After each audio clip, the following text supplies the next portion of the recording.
მადლობა ქალბატონთეა. ახლა გადავდივართ გამოსვლებზე.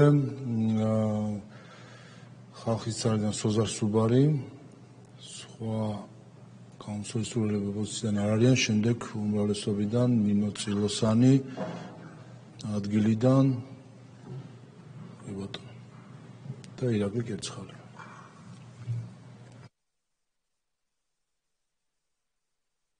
და კოლეგებო, ამ საკითხს დავასრულებთ, ჩვენ გვექნება კენჭის ხმა იმ დაჩქარებულ პროექტზე და გვექნება შემდეგ ბიურო დასრულების შემდეგ ჩავალთ ყველა ბიუროს წევრები ბიუროს ოთახში. ერთხელ მოგესალმებით მეგობრებო. შეჯამება, რომელიც ქალბატონმა თეამ წარმოადგინა, იყო 6 თვიანი ძალიან მძიმე, დაუღალავი და ძალიან ემოციური მუშაობის შედეგი. თუმცა ცხადია, ვერც ეს შეჯამება, რომელიც ძალიან მაღალპროფესიულად იყო წარმოდგენილი, ვერც ის ტომი, რომელიც დაიბეჭდა და ძალიან დიდია და წასაკითხად რთული, იმიტომ რომ იმდენი ემოცია შეგნით ჩატეული, ვერც ის დანართები, რომლებიც ამ დასკვნის განუყოფელი ნაწილია, მაგრამ რომელთა დაბეჭდვას ალბათ ერთი ესეთი ტომი მოუნდებოდა, ვერ ასახავს იმ სიმძიმეს, რაც ამ კომისიაზე, იმ ემოციებს ვერ გამოხატავს, რაც ამ კომისიაზე ჩვენ მოვისმენთ, საზოგადოებამ მოისმინა და ვერ ასახავს იმ დანაშაულთა სიღრმეს და სიმრავლეს, რომელსაც ნაციონალური მოძრაობა ჩადიოდა თავისი მმართველობის პერიოდში. ეს აისბერგის წვერიც კი არ არის, ეს არის რაღაცა მცირე ნაწილი იმ უზარმაზარი დანაშაულებისას, რაც ნაციონალურმა მოძრაობამ ჩაიდინა ქართველი ხალხის, ქართული სახელმწიფოს წინაშე და რასაც ისინი დღემდე აგრძელებენ. მართლა შეუძლებელი იქნებოდა ამ დასკვნის ასე მაღალპროფესიულად დაწერა და მთლიანად ამ კომისიის ხდომების ასე ჩატარება, რომ არ ყოფილიყო ქალბატონი თეას დაუღალავი შრომა, მართლა დაუღალავი შრომა, მისი ცოდნა, გამოცდილება და მაღალი პროფესიონალიზმი და დიდი მადლობა მინდა უთხრა მას ამისთვის. თითოეული თქვენგანი უსმენდით ამ ხდომებს და ძალიან რთული იყო ამისი მოსმენა. 10-15 წლის წინანდელი ტკივილები ცოცხლდებოდა მთელი საზოგადოებისთვის, ცოცხლდებოდა იმ ადამიანებისთვის, ცოცხლდებოდა მსმენელისთვის, რომელიც ტელევიზორს იყო მიჩერებული და ასეთი იყო ათასობით ადამიანი ყოველდღიურად. თითოეული ჩვენთაგანი კომისიის წევრები ალბათ ვფიქრობდით, მე ესე ვიყავი და ყველა ესე იყო, რომ როცა განსაკუთრებით ემოციური ნაწილები იყო, ნეტა ახლა კამერა ჩვენსკენ არ იყოს მოტრიალებული, იმდენად ძნელი იყო ამ ემოციების დამალვა, იმდენად მოუშუშებელია ეს ტკივილები, იმდენად ჯერ კიდე ცოცხალია თითოეული იარა, რომელიც საზოგადოების წევრებმა განიცადეს, იმდენად მოუშუშებელია ის განცდები, რომლებიც მათ ჰქონდათ, სულიერიც და ფიზიკურიც, ძალიან ბევრი გარდაცვლილი, ძალიან ბევრი ის მიღებული დაავადებები, რომლებიც მათ ამ დაზიანებებისგან მიიღეს და მოუშუშებელია ჩვენი ქვეყნის მთავარი ტკივილი, ტერიტორიული მთლიანობა, რომელსაც მართლა უმძიმესი დარტყმა მიაყენა სააკაშვილმა და მისმა რეჟიმმა შეგნებულად გამიზნული ქმედებებით თუ დაუფიქრებელი საქმიანობით. ამიტომ არის სწორედ მნიშვნელოვანი აი ამ იყო მნიშვნელოვანი კომისიის დასკვნა და ამიტომ იყო მნიშვნელოვანი ის დასკვნა, რომელიც დაიდო, იმიტომ რომ ეს არ არის მხოლოდ წარსული, ეს არის ჩვენი დღევანდელობა, რომელთაც ცხოვრობთ და თუ გვინდა რომ ოდესმე საქართველოში ოდესმე კი არა, არასდროს განმეორდეს საქართველოში მსგავსი რამ, ამისთვის წარსულის გაკვეთილებს თვალი უნდა გავისურვოთ და უნდა ვისწავლოთ ყველაფერი. კიდევ ერთხელ უნდა გავიაროთ ეს ყველაფერი. რა დაგვანახა კიდევ ამ 6 თვიანმა მუშაობამ? დაგვანახა ის, რომ ნაციონალური მოძრაობა არ გამოსწორებულა, არ გამოსწორდება, არაფერს ნანობენ, არანაირი სინანული არ აქვთ. ერთადერთი, რასაც ისინი ნანობენ, არის რომ რატომ დათმეს ძალაუფლება, რატომ მართლა არ გალეწეს სისხლის კავლობები ამ ქვეყანაში, რომ ბოლომდე შეენარჩუნებინათ ის თავისი მმართველობა და დღესაც თითოეულ იმ დაზარალებულს ყოველი ხდომის შემდეგ მიდიოდა მათი ლანძღვა გინება, ესეთი ბულინგი, ორკესტრირებული და მიდიოდა ამ ცოცხლად გადარჩენილი ადამიანების თუ მოკლულ ადამიანთა მშობლების, შვილების ლანძღვა გინება. იხსენებდნენ, აბრალებდნენ რაღაც წარმოუდგენელ რამებს ამ ოჯახებს, უახლებდნენ ტკივილებს.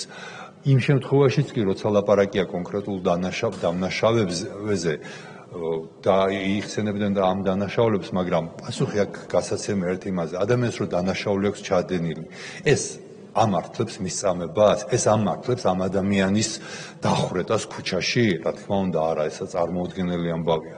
თუმცა ჩვენ მოვისმინეთ ისტორიები, წარმოუდგენელი ისტორიები, როდესაც ადამიანებს მართლა დანაშაული კი არა, არც კი გაუფიქრებიათ რამე დანაშაულის ჩადენა და ეს ადამიანები ქუჩაში დახვრეტილები, ეს ხელებაპყრობილები რო იხვეწებოდნენ, რომ რას გვერდჩით, რატო გხრიტავთ, აი იქ დახვრიტეს და არა მარტო დახვრიტეს, სულ სიტყვას ვიტყვი, ბოლოს ეს კონტროლკებით, საკონტროლო გასროლებიც გაუკეთეს და ისე მოკლეს ქუჩაში. ასეთები იყვნენ მაგალითად თბილისში სამგორის ბაზრობასთან დახვრეტილი ახალგაზრდა ბიჭები, მარად ართმელიძე, რომან სურმანიძე, შოთა გორგაძე. რა დააშავეს ამ ბიჭებმა? არაფერი ქვეყანაზე, აი აბსოლუტურად არაფერი, გარდა იმისა, რომ ტერორი უნდა დაეყარებინათ ქვეყანაში და ეს იყო მათი მიზანი. ბოდიშს ვუხდი იმ ათასობით ადამიანს, რომლებსაც უნდათ კომისიაზე მოსულიყვნენ და ვერ მოვიყვანეთ. ძალიან ბევრი მათგანი დღესაც მიირეკავს და რაღაც გამოთქვამენ ამ წუხილს, რომ მათ უნდათ მოეყოლათ თავიანთი ტრაგედიის შესახებ. რეკავენ ჩემთან, რეკავენ კომისიის სხვა წევრებთან. ბოდიშს ვუხდი მაგალითად ქალბატონ ცაცი შონიას, ჩემი სოფლიდან, ჭუბერიდან, რომლის შვილი ახალგაზრდა 23 წლის ბიჭი გელა ცინდელიანი დახვრიტეს. სპეცრად მიიღო დაჭერილი იმისთვის, რომ ჩასული იმისთვის, რომ მისი ძმა დაეჭირათ, დაეკავებინათ და ეს ბიჭი მოკლეს სრულიად უდანაშაულოდ და არანაირ წინააღმდეგობის გაწევაზე, რა თქმა უნდა, ლაპარაკი არ ყოფილა და რამდენი ესეთი ადამიანი არის, რომელთა სახელებიც შეიძლება ზოგი ვიცით, ზოგი არც ვიცით, რამდენი ადამიანი, რომელიც ვერ მოვიყვანეთ. ზოგმა მშობელმა უბრალოდ ვერ შეძლო მოსვლა, იმიტომ რომ ამ ტკივილის თავიდან განახლება მათ არ უნდათ. ყველა თემას არ შევეხები, უბრალოდ დღეს რაღაც აქტუალური გახდა პატიმრების საკითხი ციხეებში ადამიანები, რომლებიც დაჭერილი იყვნენ თქვა აქციებზე, პოლიციაზე თავდასხმების გამო, პარლამენტის შენობის თვითცეცხლის აკიდების თუ რაღაც ამ ტიპის დანაშაულების გამო დღეს თავს აცხადებენ, ან მათი მხარდამჭერები მათ აცხადებენ პოლიტპატიმრებად და ამავ დროს ისინი ჩივიან ციხეში პატიმრობის პირობებზე. მაგალითად ამის წინ ვისმენდი ადამიანს, რომელიც ამბობდა, რომ 6 კვადრატული მეტრი მოდის თითოეულ პატიმარზე, თურმე ეს არის უმძიმესი პირობები. რა თქმა უნდა, პატიმრობა არ არის ადვილი, არც მაშინ, როცა 6 კვადრატული მეტრი არის ერთ პატიმარზე და არც მაშინ, როდესაც ვიუამედის პალატაში ამ დანაშაულების ჩამდენი და ორგანიზატორი ადამიანი ოროთახიან კეთილმოწყობილ პალატებში არის, მაგრამ შევადაროთ ეს ყველაფერი იმას, რაც ვისმენდით კომისიის ხდომებზე, როდესაც 18 კვადრატულ მეტრში 35-დან 40 ადამიანამდე იყო რამდენიმე კვირის განმავლობაში, ეს ხდებოდა კარანტინში, როდესაც ახალშესულები განსაკუთრებით ავადმყოფები, როდესაც მათ ჰაერი არ ყოფნიდათ, რიგრიგობით იწვნენ ხოლმე ამ ციხის საკნის კარებთან ქვემოდან რო აი კარსა და იატაკს შორის რო ჰაერი შემოდიოდა ის ჩაესუნთქათ და ამით იქნებ სიცოცხლე შეენარჩუნებინათ. როდესაც 30 კვადრატულ მეტრ საკანში 23 ბავშვი იჯდა, 23 არასრულწლოვანი, 0.7 კვადრატული მეტრი მოდიოდა ადამიანზე და განსხვავებით წინა შემთხვევისგან აქ ეს გრძელდებოდა წლობით. როდესაც 40-50 კვადრატულ მეტრ საკანში, სადაც 20 საწოლი იყო, 120 ადამიანი იყო და ეს გრძელდებოდა თვეობით და შიგნით იყო, რა ვიცი, წარმოუდგენელი კურნალობაზე ლაპარაკიც არ იყო. ქალბატონმა თეამ თქვა, რომ 2000 ახალი შემთხვევა იყო ხოლმე ტუბერკულოზის ყოველწლიურად. და პირველივე წელს, როცა ხელისუფლება შეიცვალა 2012 წლის 1 ოქტომბრიდან, ეს რაოდენობა 60-მდე ჩამოვიდა. თურმე შესაძლებელი ყოფილა და ტუბერკულოზი არა მხოლოდ გარდაცვალების ერთ-ერთი მთავარი მიზეზი იყო ციხეებში, არამედ საქართველოს და უკრაინა იყო სახელდებული როგორც ევროპაში ტუბერკულოზის მთავარი გამავრცელებლები. უფრო ზუსტად, საქართველოს და უკრაინის ციხეებიდან გამოსული პატიმრები იყო ევროპაში წასული, შემდეგ იყვნენ ევროპაში ტუბერკულოზის მთავარი გამავრცელებელი და მთავარი წყაროები. და ეს, რა თქმა უნდა, დამთავრდა და ეს იყო შეგნებული პოლიტიკა.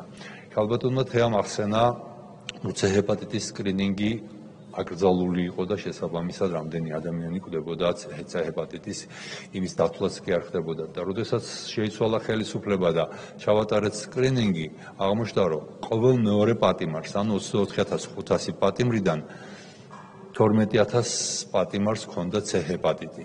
ქალთა დაწესებულებაში ეს დაახლოებით 60% იყო, უფრო მეტი ვიდრე მამაკაცებში.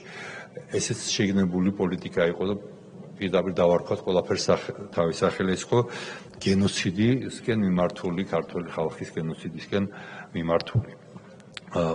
დღეს ბევრს ლაპარაკობენ სასამართლოზე, როგორ რა ტიპის სასამართლო გვაქვს, არის თუ არა სასამართლო თავისუფალი. ყველა საერთაშორისო კვლევით ჩანს, რომ დღეს საქართველოში სასამართლო სისტემა არის ერთ-ერთი ყველაზე გამართული და ერთ-ერთი ყველაზე დამოუკიდებელი მსოფლიოს მასშტაბითაც და ევროპის მასშტაბითაც, მაგრამ შევადაროთ ახლა რა ხდებოდა მაშინ წლის განმავლობაში ნაციონალური მოძრაობის მმართველობის 9 წლის განმავლობაში საშუალო გამომართლებელი განაჩენების რაოდენობა პირველ ინსტანციაში იყო ყველაზე დაბალი როცა იყო 1 გამომართლებელი, ყველაზე მაღალი როცა იყო 18 გამომართლებელი.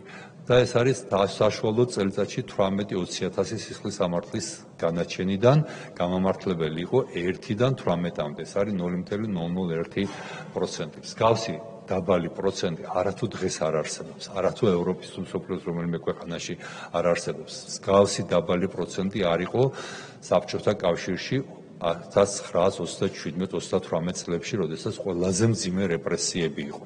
მე არ ვიცი, მართლა არ ვიცი, არ შემისწავლია, არა მაქვს ინფორმაცია რა ხდება ჩრდილოეთ კორეის ციხეებში, მაგრამ მე ეჭვება, რომ იმის გარდა სადმე რომელიმე ქვეყანაში მსგავსი რამ იყოს. ინფორმაცია რომელ ქვეყანაშიც მოიპოვება, იმ ქვეყნებში მსგავსი რამ არ ხდება. ამას ემატებოდა კრიმინალური ავტორიტეტებით ციხეების მართვა. თითქოს ხო ებრძოდნენ ეგრეთ წოდებულ კანონიერ ქურდებს, თითქოს ხო ებრძოდნენ ეგრეთ წოდებულ კრიმინალურ ავტორიტეტებს, მაგრამ სწორედ მათი მეშვეობით ხდება ბოდა ციხეების მართვა იმ აუტანელ ცემატყეპასთან და ყოველდღიურ წამებასთან ერთად, რასაც ყოველდღიური იყო მაშინდელ სასჯელოსნების დაწესებულებებში.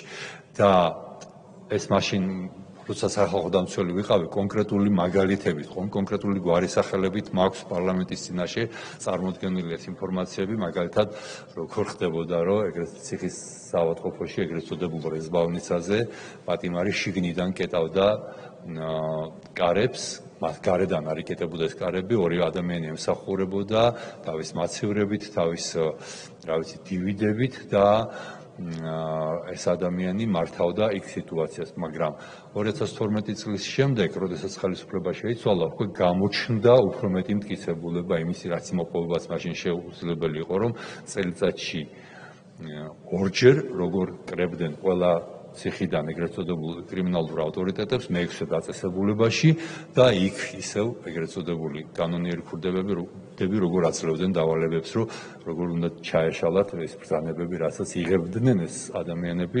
ადმინისტრაციისგან და ასე უნდა ემართათ ციხეები.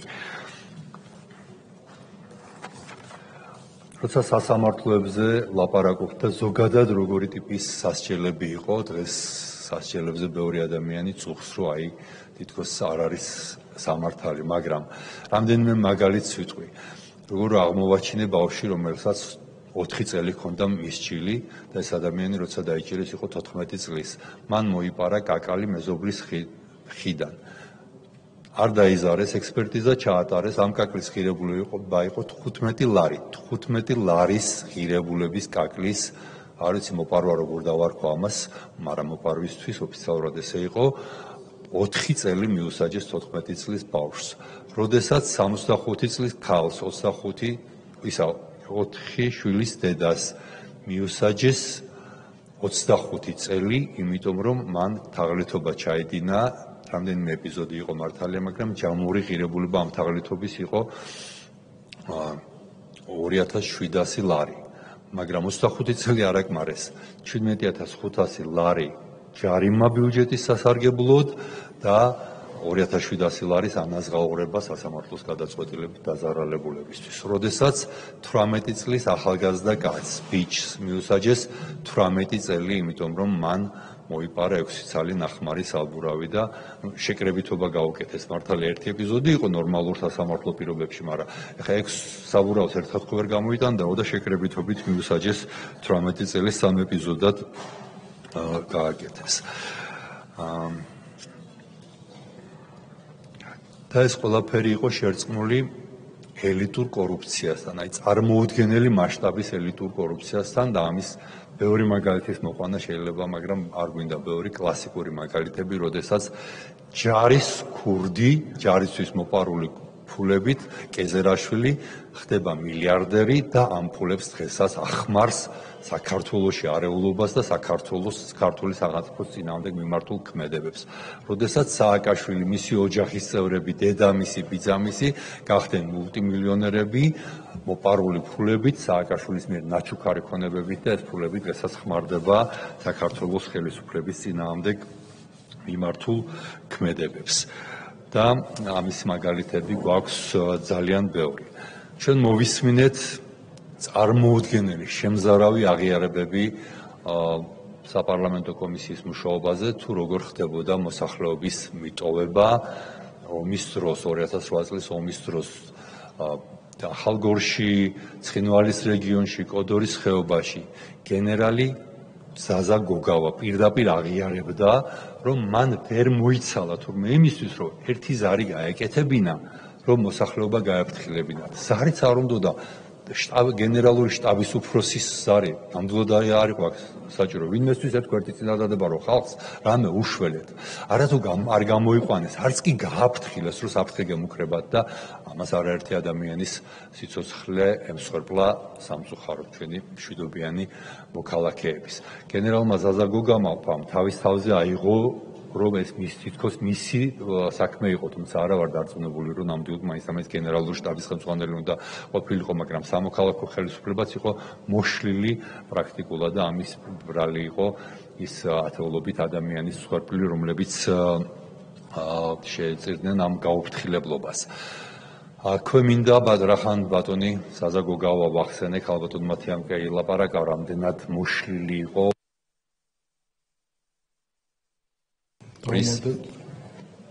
შეიძლება ისეთი და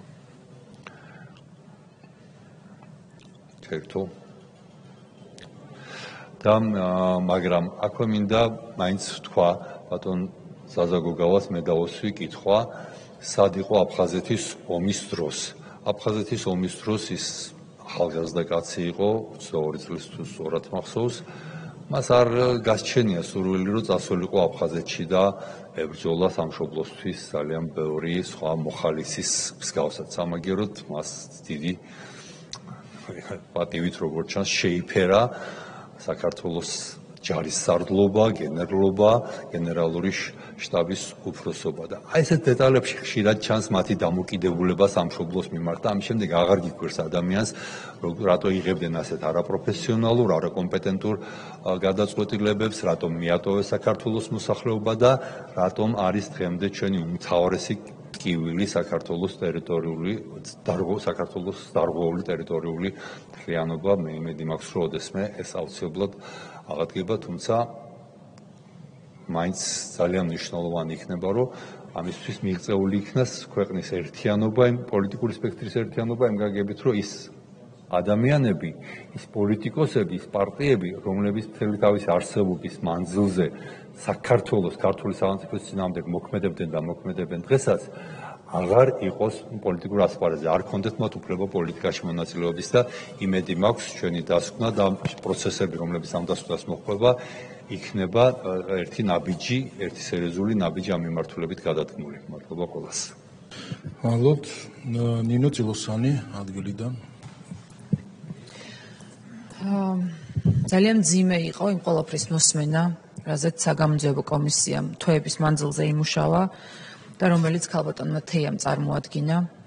რაც ამ კომისიის დასკვნაში, ამ 500 გვერდამდე დოკუმენტში გვხვდება, ეს არის ხშირად ნახსენების სიტყვები, სისტემატიური და სისტემური წამება, არაადამიანური მოპყრობა, საკუთრების უფლების უხეში ხელყოფა, მედიის თავისუფლების, საქართველოს ტერიტორიული მთლიანობის წინააღმდეგ ჩადენილი მოქმედებები და ეს არის სახე ნაციონალური მოძრაობის, რომელიც ფაქტიურად ქართულმა ხალხმა უკვე გაასამართლა.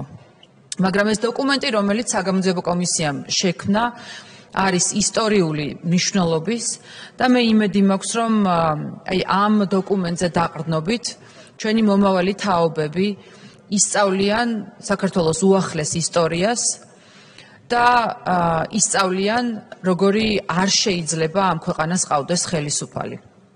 ნაციონალურმა მოძრაობამ, ამ ჯალათების დაჯგუფებამ ფაქტიურად ისტორიის მანძილზე ერთ-ერთი ყველაზე დიდი მაოხრებლის სახელი დაიმკვიდრა და ეს ამ დასკვნაში კარგად არის აღწერილი და ნაჩვენები. მათ შორის ყველა ის მოსმენა, ყველა ის ადამიანი, რომელიც თქვენ მოიწვიეთ, რომელმაც გადადგა დიდი ფსიქოლოგიური ნაბიჯი, რომ ეს ყველაფერი გაესაჯაროებინა და კიდევ ერთხელ გაეხსნა ის იარები, რა თქმა უნდა, მთელი ამ პროცესის შემადგენელია. და ეს ყველაფერი კიდევ ერთხელ ემსახურებოდა უპირველეს ყოვლისა ნაციონალური მოძრაობის იმ ნიღბის ჩამოხსნას, რომელიც სამწუხაროდ 2012 წელს რა თქმა უნდა ქართულმა ხალხმა მოახერხა, მაგრამ წლების მანძილზე რაღაც გარკვეულწილად შეეცადნენ და მოახერხეს რეაბილიტირებულიყვნენ.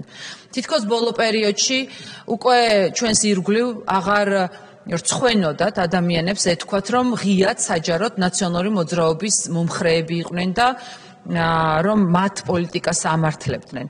და ეს პროცესი უნდა წარმართულიყო იმისთვის, რომ ამ ადამიანებს კიდევ ერთხელ შერცხვენოდათ და სიამაყით არასდროს არ ეთქვათ, რომ ნაციონალურ მოძრაობას წარმოადგენდნენ. ჩემთვის ნაციონალური მოძრაობა ანტიკონსტიტუციური დაჯგუფებაა და ის ანტისახელმწიფოებრივი პოლიტიკური ჯგუფია. ამასთან დაკავშირებით ქალბატონმა თეა წულუკიანმა ისიც კი ძალიან მნიშვნელოვნად აღწერა, როგორ მოვიდნენ ხელისუფლებაში და 2003 წლის რევოლუცია, რომელსაც ისინი ასეთი სიამაყით ამდენი წლის მანძილზე აცხადებდნენ, იყო სწორედაც რომ ანტიკონსტიტუციური და შესაძლოა უამრავი დარღვევებით განხორციელებული. მე მინდა მადლობა უთხრა თითოეულ წევრს საგამოძიებო კომისიის და მის ხელმძღვანელს თეა წულუკიანს. ისინი ხშირად ხდებოდნენ დიდი თავდასხმების ქვეშ, განსაკუთრებით ქალბატონი თეა, როგორც მათ შორის ქალი პოლიტიკოსი, რომელსაც აღარაფერი აღარ დაუტოვეს ხელშეუხებელი, მათ შორის მისი ოჯახი და მისი ოჯახის წევრები იყვნენ სწორედ ამ თავდასხმების ობიექტები. და დიდი მადლობა ამ გამძლეობისთვის, ამ ვაჟკაცობისთვის და კიდევ ერთხელ საკუთარი ქვეყნის და ხალხის სახელით წარმართული ამ მნიშვნელოვანი პროცესისთვის. ეს დასკვნა, რომელსაც ახლა პარლამენტი მიიღებს, არის საბოლოო ბეჭედი ნაციონალური მოძრაობისთვის და საბოლოო დასტური, რომ ეს პარტია და მისი წარმომადგენლები ვერასდროს ვერ დაბრუნდებიან ამ ქვეყნის ხელისუფლებაში. მადლობა. მადლობთ. და ფრაქცია ქართული ოცნების სახელით ასევე ირაკლი კირცხალია ტრიბუნიდან. მოგესალმებით მეგობრებო. დღეს ჩვენ ამ დარბაზში მოვისმინეთ ძალიან მძიმე დასკვნის შემაჯამებელი ნაწილი.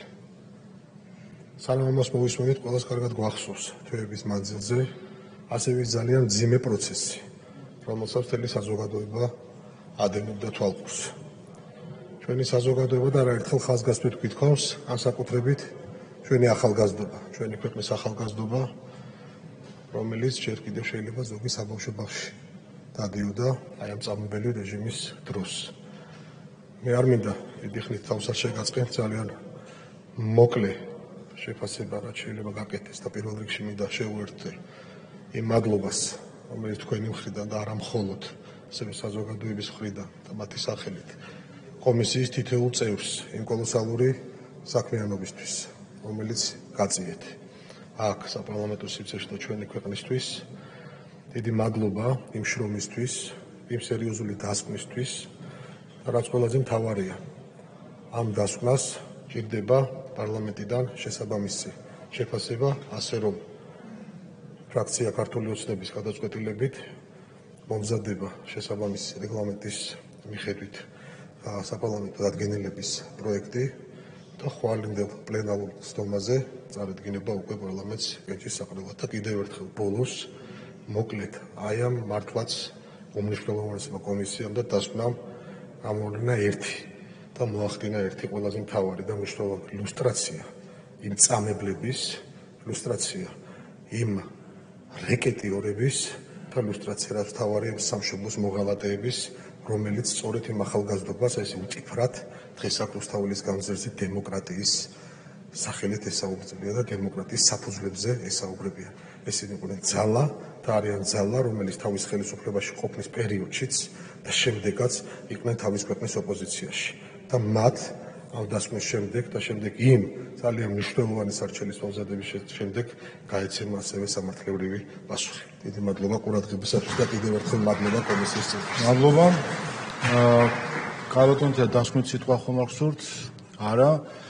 როგორც ფრაქციის სახელით იქნა გაცხადებული დადგენილების პროექტი მომზადება საგამოძიებო კომისიის ანგარიშთან დაკავშირებით დაინიცირდება და ხვალ პლენარულ სხდომაზე გვექნება შესაძლებლობა რომ პარლამენტმა უკვე მთლიანად საგამოძიებო კომისიის სამუშაო მისი ანგარიში დადგენილების პროექტით დაამტკიცოს და ის აქციოს უკვე მთლიანად პარლამენტის დოკუმენტად ასე რომ დღეს ეს საკითხი უკვე განხილულია.